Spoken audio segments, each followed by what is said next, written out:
Welcome to Precept Steps, where we diligently pursue after the commands of our Father because we know that this is how we draw near to Him. This Torah portion is called TETZAVEH, and it means you shall command. Let's go through the Hebrew letters there of TETZAVEH. We have a tav. Remember, we're going from right to left. We have a tav, ayin, vav, and hey. Should be recognizing some of these letters now. And one of the first things that Yahweh talks to Moses about is that the priests, remember last week we made, God gave directions on how to build the menorah. And at the very beginning of this Torah portion, he gives them the instruction that they are to keep it burning from evening until morning before Adonai. This is to be a permanent regulation through all the generations of the people of Israel. So we have a picture there of a priest lighting the menorah. So remember, a couple of weeks we kind of left off with this picture of what Mount Sinai might have looked like, and we were told that Moses, the people watched Moses go up into the cloud in the fire, and he's been there for a long time. He was up there for the last Torah portion and got lots of instructions. And remember, we talked about how Moses is being shown exactly what these things are supposed to look like. And God says, see to it that you make them exactly as you are shown. Okay, and this instruction is going to continue through this Torah portion. Yahweh starts to talk to Moshe about what the priestly garments are going to look like, what the high priest's garments are going to look like. And also, he tells Moshe who the high priest is going to be. Nobody knew up to this point. He says, your brother Aaron is going to be the high priest. And he also names his sons to be his helper priests. And they are to be the family that is going to serve in the tabernacle forever at these ways on this earth. As long as there's a tabernacle or a temple, then the sons of Aaron or Aaron are to be the high priest. Now, unfortunately, this hasn't always happened throughout history, and we find out in the time of Yeshua even that the man, Ananias and then Caiaphas, are the high priests, but they are not of the house of Aaron. So just a little side note there.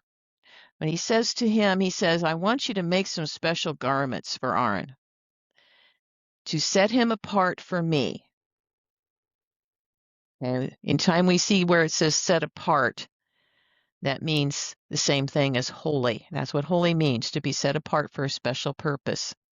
Right? Make his garments to set him apart for me so that he can serve me in the office of Kohen. All right, so Kohen means priest. Kohen is the Hebrew word for priest. And you can see the Hebrew letters there. We have a Kaf, a Hey, and a Nun. And that's the Sophet form of the Nun, because it is at the end of a word. And then he says again, just a couple of verses later, he makes a statement again. And you know, when God says something twice, that means it's important, okay? So he says, you are to make for your brother Aaron garments set apart for serving God, expressing dignity and splendor. Right? So he makes the statement a couple of times that these are really very special garments and there's reasons for them. Here he says that it is to set him apart. He says that both times, but one time he says for dignity and splendor, and the other he says set apart so he can serve me in the office of Kohen. In Exodus chapter 28 and verse 4, which is where we are, we're in chapter 28, God lines out, kind of gives, this is where we're headed, gives them kind of a path. We're going to make these garments. And you're to make a breastplate, a ritual vest, a robe, a checkered tunic, a turban, and a sash. And so this isn't one artist's rendition of what that might have looked like and when it was all made. We're not going to go through all of these. We'll go through some of them. And all of this is repeated. Remember, Moses is on the mountain getting the instructions. And then when Moses goes down and gives the instructions to the people and they start to do them, we go through all of these again. So we only go through part of the priestly garment this time. In Exodus chapter 28 and verse 9, God instructs Moshe to take 2 onyx stones. Now, those are blackish colored stones, and engrave on them the names of the sons of Israel. And he goes on to say that he wants them in birth order and to be divided between the 2 stones. So 6 on one and 6 on the other. And then in verse 12, he gives further instructions that Moshe is to put the 2 stones on the shoulder pieces of the vest. So they're making this vest for the high priest to wear, and these stones go on the vest. You can kind of see in the picture there how that might have worked. And it is to call to mind the sons of Israel. Aaron is to carry their names before Adonai on his 2 shoulders as a reminder. Okay, do you think that that Yahweh has forgotten about the 12 tribes of Israel? Probably not. When the Bible says reminder or to remember, it isn't what we think it is. It's like, oh, I remember where my keys were. Okay, it's not that. It's like I forgot and now I remember. No, it's not like that.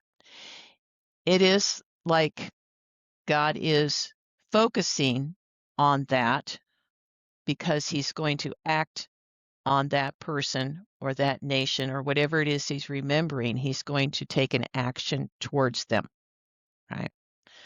So it's not that God forgets us and then we have to remind him by wearing these stones on the high priest's shoulder. It is we are coming into his presence and he is seeing that we are being obedient and doing what he asked us to do, and then he's ready to act on our behalf. Now, wearing a decoration or a gem on your shoulder is not very common in our culture, and I couldn't see where it was particularly common in their culture either. We do have things. I know my grandson is in the military now, and sometimes the military will put various emblems on the shoulders. But I think there's a different reason here. And again, this is my opinion, but I pulled some scriptures together here for you to consider that this might be why. In Isaiah chapter 9 and verse 6, it says, "For unto us a child is born, to us a son is given. And the government shall be upon his shoulder, and his name shall be called Wonderful Counselor, Mighty God, Everlasting Father, Prince of Peace." Now, we have come to understand and are fairly certain that this prophecy is speaking of Yeshua. And it says that a time will come when Yeshua comes back, that the government shall be upon his shoulder. And there's another allusion to this in Hebrews I did not put on this slide, but it talks about Yeshua being our high priest. So it kind of ties these things together. And again, in Isaiah chapter 22 and verse 22, it says, "I will place on his shoulder the key of the house of David." Now, wait a minute. I thought we were talking about Aaron. I thought we were talking about the house of Levi. And we are. Okay. But there is a transition that is taking place. And Yeshua is of the house of David. And it says, "He shall open and none shall shut, and he shall shut and none shall open." So there's this idea of, again, something important is being placed on the shoulder of Yeshua. And we get another confirmation of this in Revelations chapter 3 and verse 7, where he's speaking to the church in Philadelphia, the angel of the church in Philadelphia, and he's identifying himself. He says, "The words of the Holy One," he's talking about himself. "This is who I am. I'm speaking to you, Church of Philadelphia.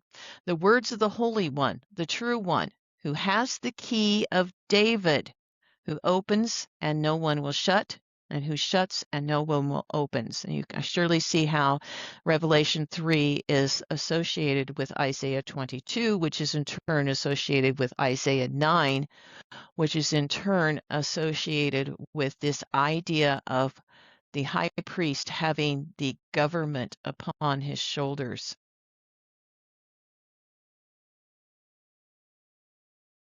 Another thing that Yahweh instructs Moshe to make is called the breastplate. And he's in Exodus chapter 28 and verse 15. He says, make a breastplate for judging.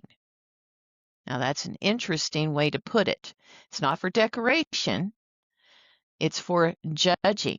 So let's get a look at this. So on the left, we have a picture of the stones that were in the breastplate that we just talked about from Exodus 28, and it's verses 17 through 20. And you saw a picture of it, and there on the previous slide what it probably looked like. And each of these stones is associated with a tribe.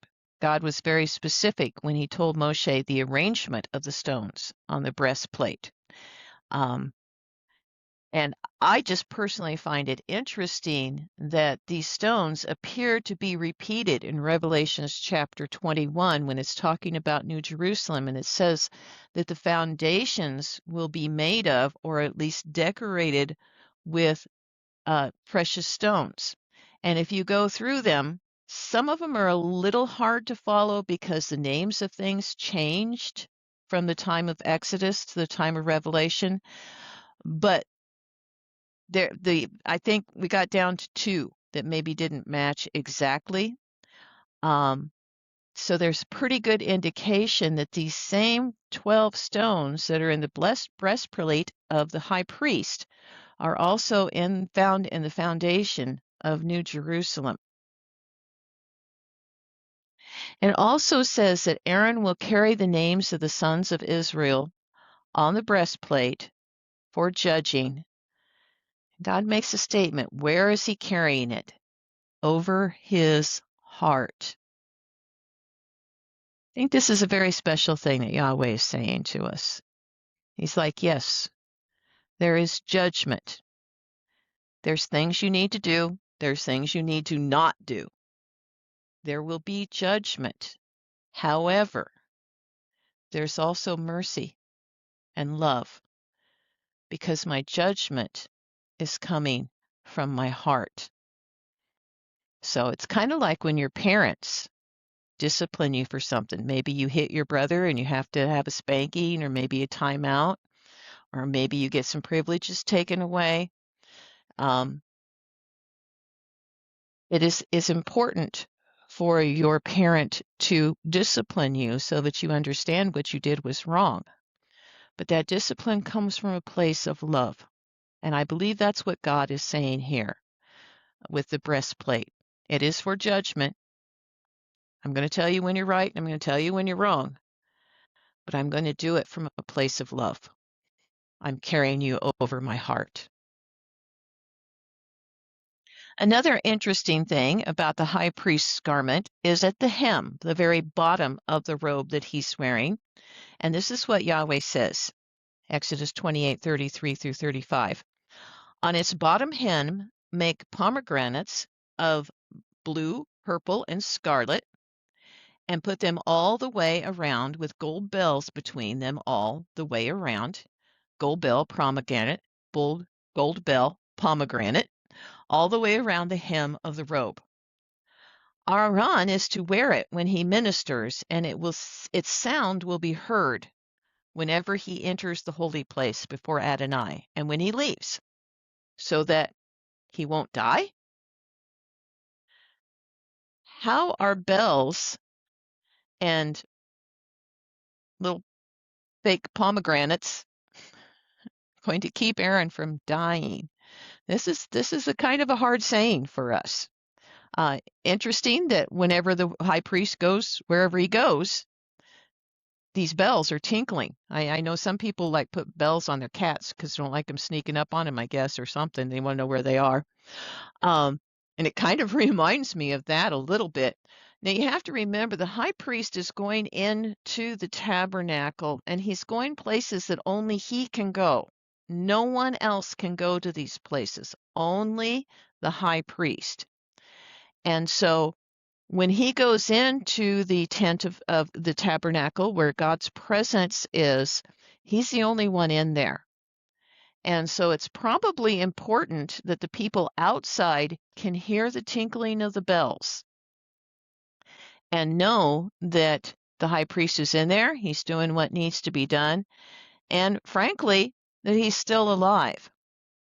Now, there is a tradition that they would tie a rope to the ankle of the high priest when he went into the tabernacle, because this is very serious business. And there were, we'll study it here in a few Torah portions, but sometimes if people don't go in and do what's right, do exactly what God says, they actually die. So there is this tradition that they tie this rope around his ankle, and if the bells stop tinkling and the high priest isn't moving anymore, then they're kind of like, yeah, maybe he's dead.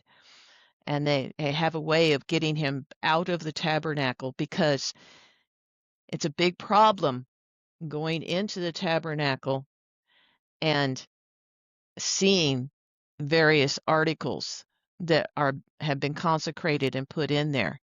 And that in and of itself will at least cut you off from the people and maybe even result in death.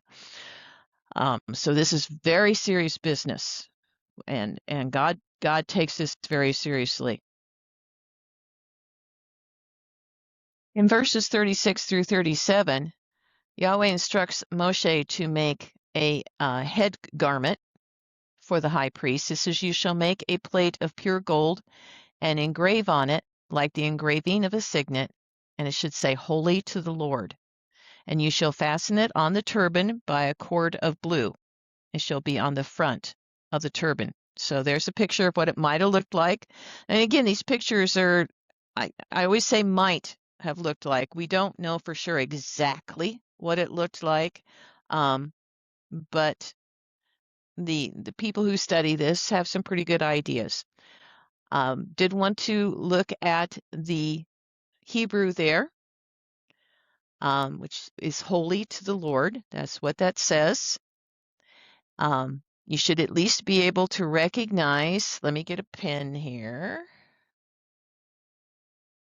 It's a laser pointer. Okay. At least this part. Yod He Vav He. That is Yahweh. That is the name of our Elohim, right? Okay. This is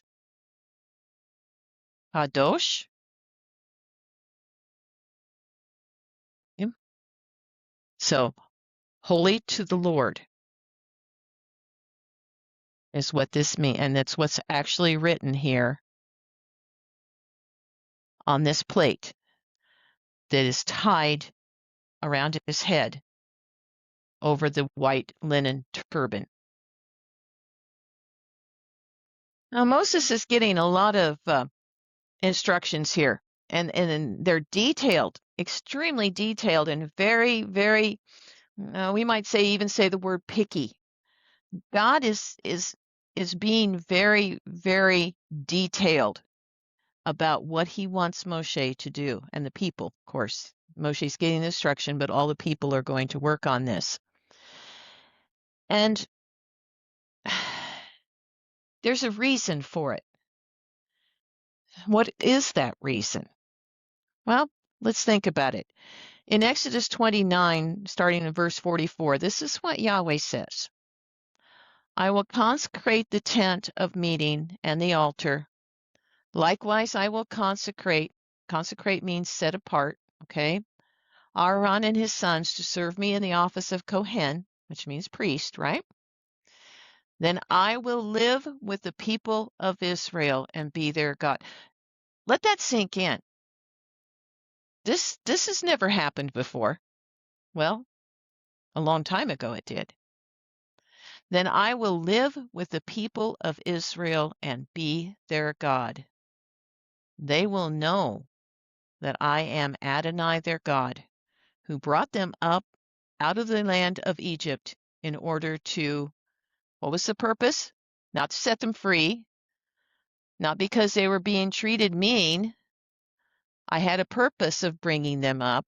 And what was the purpose? In order to live with them. Why? I am Yahweh Elohim. I am their God. This is God's purpose in all of doing this. Now we have to understand that we're in a fallen world, and God can't live just anywhere. He cannot dwell just anywhere.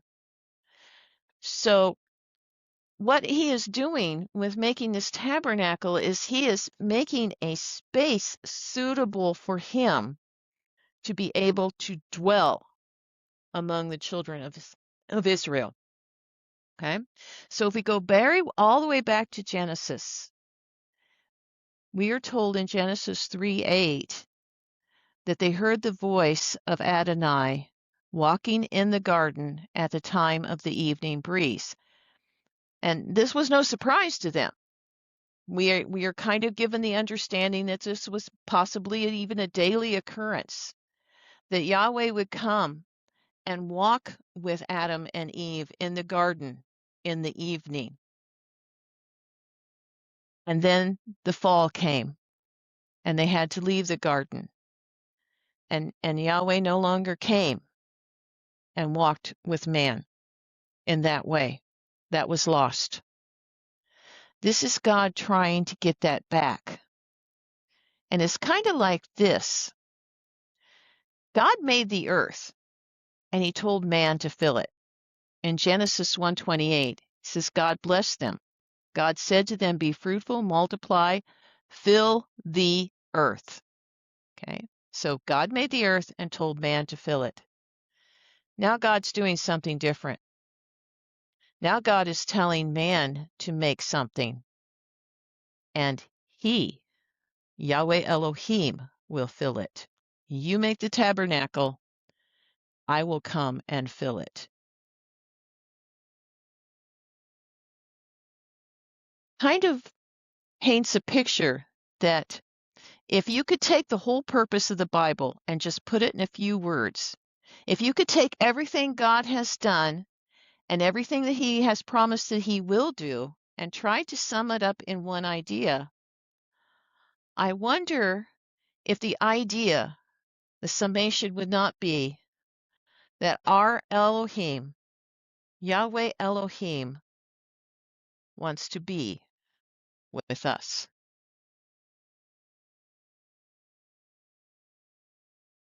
Okay, so no new letter, no new Hebrew letter this week. Miss Kathy is going to do a review with you, and as always, I'm sure she'll have some activity sheets for you to enjoy.